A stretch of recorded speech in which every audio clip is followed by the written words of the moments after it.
반갑습니다. 성도 여러분, 한가람 신학 산책에 오신 여러분들 환영합니다. 자, 오늘은 12번째 시간으로 오늘부터 몇 주간 동안 구원에 대한 이야기를 해보도록 하겠습니다. 기독교 신학에 있어서 이 구원의 문제는 가장 중요한 핵심의 문제이죠. 그리고 또한 해석하기가 그리 쉽지 않은, 아주 이해하기가 쉽지 않은 여러 문제들을 품고 있는 것이 이 구원의 주제입니다. 오늘부터 몇 주간 동안 이 주제를 함께 나눠 볼 텐데요. 먼저 여러분, 구원이란 단어의 의미가 무엇일까요? 일반적으로 우리가 구원하다라는 이 동사의 의미는 우리가 위험하고 위협적인 어떤 상황에서 구출되다, 이게 구원하다라는 의미이죠. 우리가 굉장히 위험한 상황에 처했는데 누구에 의해서, 무엇에 의해서 도움을 받아서 그 위기를 모면할 수 있다면 우리는 구원받았다, 이렇게 말할 수 있는 것이죠. 이게 일반적 의미의 구원입니다. 그러나 성경이 사용하고 있는 성경적 의미의 구원은 좀 더 본질적이고 더 깊은 의미를 사실 가지고 있습니다. 그런 소소한 일상에서 있어질 수 있는 어떤 그런 의미의 구원도 우리는 구원이라고 사용할 수 있지만, 성경이 사용하는 의미는 본질적인 걸 말한다는 거죠. 죄로부터의 궁극적으로 구속받는 것이며, 또한 하나님과의 화해, 다시 말해서 하나님이 인간을 처음 창조하셨을 때 그 아름다운 관계 속에 있었던 그 상태로 건짐받는 것을 성경은 구원하다라는 의미를 사용한다는 거죠. 그러니까 성경 속에 쓰인 구원하다라는 말의 의미는 이런 본질적이고도 근원적인 구원을 이야기하는 것입니다. 여러분, 죄야말로 인생의 모든 궁극적 문제의 근원이고, 또한 그 결과는 파멸적 결과를 초래하기 때문에 거기에서 구원받는 것보다 더 중요한 일이 없는 것이죠. 소소하게 돈 문제 생겼는데 해결받고, 건강 문제 생겼는데 해결받고, 이것도 매우 중요하지만, 그러나 이건 본질적인 것은 아니죠.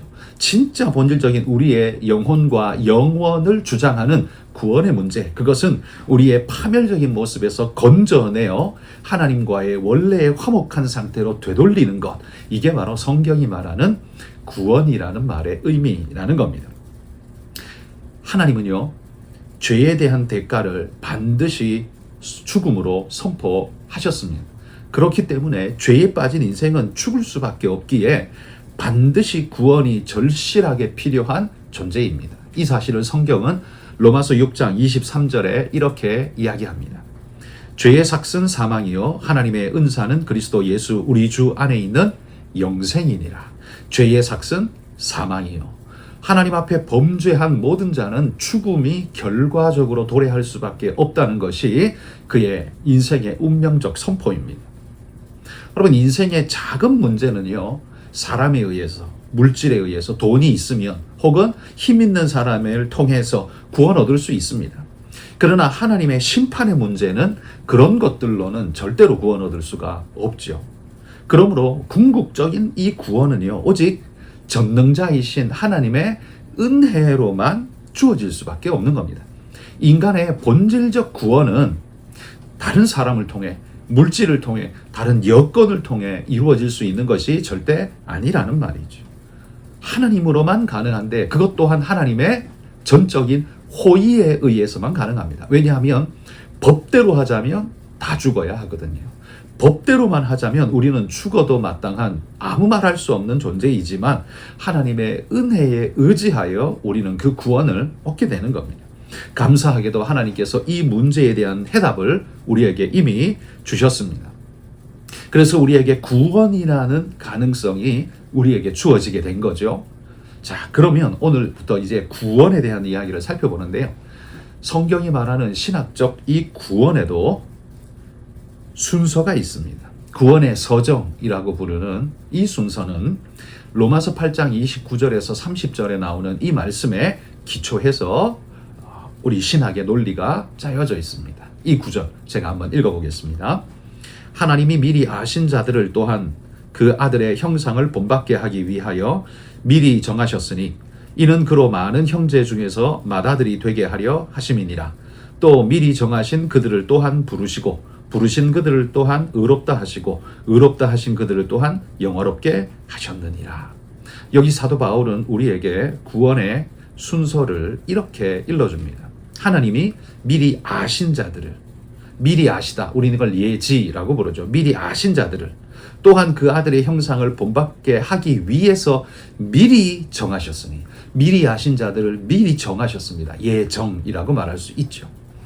이로 그로 많은 형제 중에서 맏아들이 되게 하려 하심인데, 또 미리 정하신 그들을 부르시고, 부르신 그들을 의롭다 하시고, 의롭다 하신 그들을 영화롭게 하셨느니라, 이렇게 이야기를 하고 있습니다. 그래서 예지, 예정, 이 두 가지 순서라기보다는 저는 이게 동시에 이루어지는 일이라고 생각합니다. 만약 예지가 먼저 있고 하나님이 그걸 보고서 정할 수밖에 없다면, 어떤 주어진 미래의 환경적 일이 이렇게 벌어지는구나 라고 생각하고 그걸 보고서 점쟁이처럼 그렇게 정할 수밖에 없었다면, 하나님의 능력은 미래사의 제한을 받게 되죠.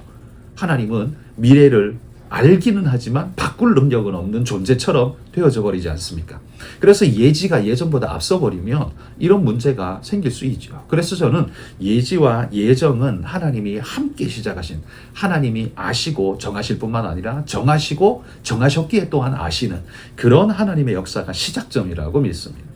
그렇게 아시고 정하신 그들을 하나님께서는 부르셨습니다. 우리는 그걸 소명이라고 부르죠. 부르신 그들을요, 의롭다 하셨습니다. 의롭다 함, 칭의라고 부릅니다.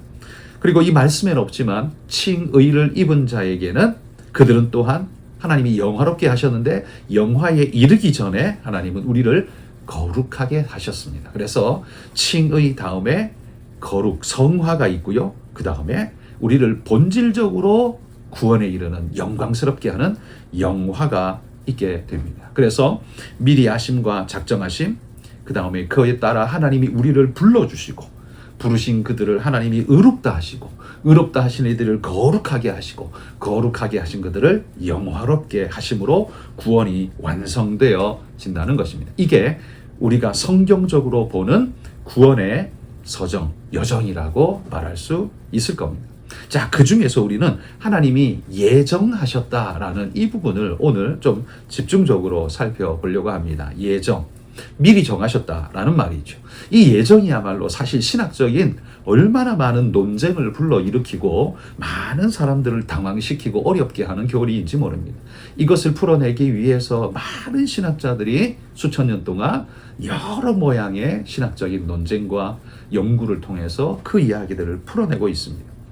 이 예정을 우리 이야기할 때에 먼저 우리가 예정 교리의 전제를 한번 생각해 볼 필요가 있습니다. 예정 교리의 전제적으로 우리가 미리 알고 있어야 하는 것, 그 첫 번째는 뭐냐 하면, 구원하고 말고를 결정할 권한은 오직 하나님께 있다라는 사실입니다.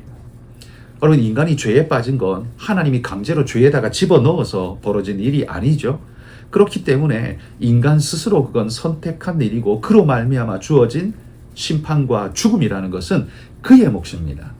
하나님의 몫이 아니라는 말이죠. 그의 몫이에요. 그러니 그를 구원할지 말지는 하나님께 달린 권한이라는 겁니다. 구원하지 않으면 어떻게 해요? 하나님이 억지로 그를 죽게 한 게 아니라, 그는 죄 가운데 죽을 수밖에 없는 스스로의 선택 속에 떨어진 거예요. 하나님이 죽음으로 밀어넣은 게 아니라 스스로 그 길을 선택하고 가버렸어요.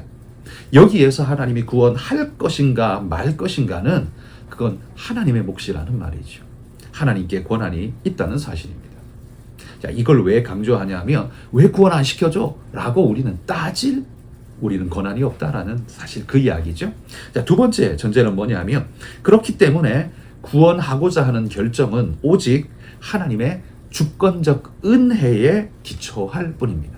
그분이 은혜를 베풀고자 하는 그 마음 때문에 우리에게 구원이 오게 된 거지, 하나님이 다른 어떤 방법으로 우리에게 구원이 온 건 아니라는 그런 이야기입니다.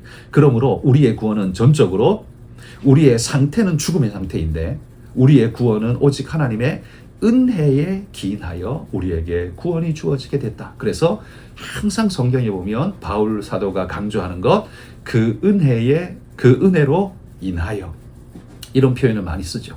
그러면 그건 하나님의 전적인 은혜로만 우리에게 주어진 것입니다. 우리가 주장하고 안 시켜줬다고 땡깡 부릴 수 있는 게 절대 아니라는 말이죠. 세 번째 전제는 뭐냐 하면 인간은 타락 후에도 여전히 선택할 자유의지를 가지고 있다는 말입니다. 문제는 우리가 하나님을 향한 소원을 가지고 있지 못하기 때문에, 왜? 영적으로 죽은 상태이기 때문에.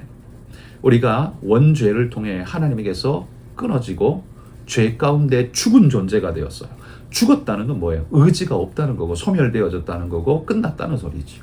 그러기에 하나님을 선택하고 하나님으로 나아갈 모든 것이 끝나버린 존재예요. 그렇기 때문에 그가 거듭나지 않고는, 거듭난다는 건 새로 살아난다는 소리 아닙니까? 거듭나지 않고는 그리스도를 선택할 수 없는 존재, 죽은 존재가 되어졌다라는 말이죠. 선택의 자유의지는 가지고 있지만 하나님이 돕지 않으시면, 하나님이 우리를 살려내지 거듭나지 않으면 우리는 하나님을 선택할 수 없는 존재 상태에 있었다는 거예요. 그러므로 네 번째, 거듭나는 것은요, 요한복음에 보면 물과 성령으로 거듭난다라고 말합니다. 한마디로 말해 오직 하나님의 은혜에 기인한 성령의 역사에 의해서만 우리가 구원받을 수 있다라는 사실이에요. 하나님의 은혜로 인한 것이기도, 은혜로만 우리는 구원 얻고요, 그분의 은혜가 우리에게 비춰질 때에 우리가 거듭남 은혜를 덧입으면서 주님을 선택하고 그분께로 나아갈 은혜의 은총을 덧입게 된다는 말이죠. 자, 로마서 9장 10절에서 12절 그리고 16절, 이 네 구절을 제가 한번 읽어보겠습니다. 그뿐 아니라 또한 리브가가 우리 조상 이삭 한 사람으로 말미암아 임신하였는데 그 자식들이 아직 나지도 아니하고 무슨 선이나 악을 행하지 아니한 때에 택하심을 따라 되는 하나님의 뜻이 행위로 말미암지 않고 오직 부르시는 이로 말미암아 서게 하려 하사 리브가에게 이르시되 큰 자가 어린 자를 섬기리라 하셨나니, 그런즉 원하는 자로 말미암음도 아니요 다른 박질하는 자로 말미암음도 아니요 오직 긍휼히 여기시는 하나님으로 말미암음이니라, 이렇게 이야기를 합니다. 여러분, 여기 보면 이삭과 야곱, 이삭이 에서와 야곱 두 아들을 낳는데 그들이 태어나기도 전에 하나님이 이미 큰 자는 버리고 작은 자를 선택한다는 하나님의 예언의 말씀이 주어지지 않습니까? 그래서 그렇게 말하는 겁니다. 아직 나지도 아니하고 그들이 무슨 선이나 악을 하기도 전에 택하심을 따라 하나님의 뜻이 그들의 무슨 행함, 착하고 잘하고 이런 행위에 따르지 않고 오직 부르시는 하나님으로 말미암아 서게 하시려고 하나님 그렇게 택하셨다. 그 택하심을 따라 하나님의 이 일이 진행되었다라는 걸 증명해 보이는 거죠. 그러면서 이렇게 말합니다. 원하는 자로 말미암음도 아니요 사람이 그것을 원한다고 해서 구원이 이루어지는 것도 아니고 다른 박질하는 자로 말미암음도 아니요, 다시 말해서 힘쓰고 애쓴다고 해서 그게 이루어지는 것도 아니요 오직 긍휼히 여기시는 하나님으로 말미암음이니라. 하나님의 예정은, 선택은 우리가 잘하고 잘못하고 보다 하나님의 주권적 선택에 기인한다라는 사실, 이게 핵심이다라는 것이 바로 이 본문의 말씀인 것이죠. 자, 예정의 다섯 번째 전제는 뭐냐 하면 하나님은 모든 인간을 구원해야 할 의무를 가지신 것은 아니다라는 말이에요. 아까 첫 번째에서 이야기한 것과 비슷한 내용입니다. 하나님은요, 원하는 자에게 자비를 베푸실 권한이 있습니다. 죄는 인간이 지어놓고 하나님이 구원하지 않았다고 그분을 불의하다고 말할 권한은 인간에게 없습니다. 왜냐하면 인간은 자기 죄로 인해 죽을 수밖에 없는 것을 스스로가 선택했고 스스로가 거기 빠져버렸기 때문에 누구를 탓할 수 없다라는 말이죠. 마찬가지로 하나님에게도 인간을 무조건 구원해야만 하는 의무가 하나님께 주어져 있는 것은 아니라는 말입니다. 하나님은 그런 주권자시라는 말이죠. 그것도 오직 그분의 긍휼하심을 따라, 그래서 그분의 긍휼하심을 따라라고 성경이 계속 구원에 대한 이야기를 하는 겁니다. 구원은요, 우리의 선함과 우리의 잘남과 우리의 어떤 능력을 따라서 주어지는 게 아닙니다. 남들보다 더 착하면 구원 얻을 수 있다? 그건 우리의 상상일 뿐이고 우리의 그냥 기대치일 뿐입니다. 여러분, 이 예정은 하나님의 은혜에 따라 그분의 오직 은혜에 기인하여 우리에게 하나님이 손을 뻗어서 주시는 아버지의 은혜로 말미암는 것이다 라는 사실을 우리가 먼저 기억해야 한다라는 겁니다. 이 예정은요, 누구를 구원할지 예정하셨다. 구원에 대한 예정은 그런 거겠죠. 근데 이 누구를 구원했다는 것은 반대로 구원하지 않을 자도 선택했다는 말과 같은 이야기처럼 들리지 않습니까? 그래서 이 예정은 성격상 이중적이라고 말합니다. 선택하는 자가 있다면 선택받지 못한 자가 있겠죠. 그래서 그런 의미에서 이중적이라는 말이에요. 이건 어떻게 보면 논리적으로 무엇을 선택하기로 예정하셨다는 말은 반대로 선택되지 않은 부류를 유기하시기로 예정하셨다는 말과 같아 보입니다. 그래서 선택과 유기, 그래서 예정은 이중적이라고 표현을 하는 거예요.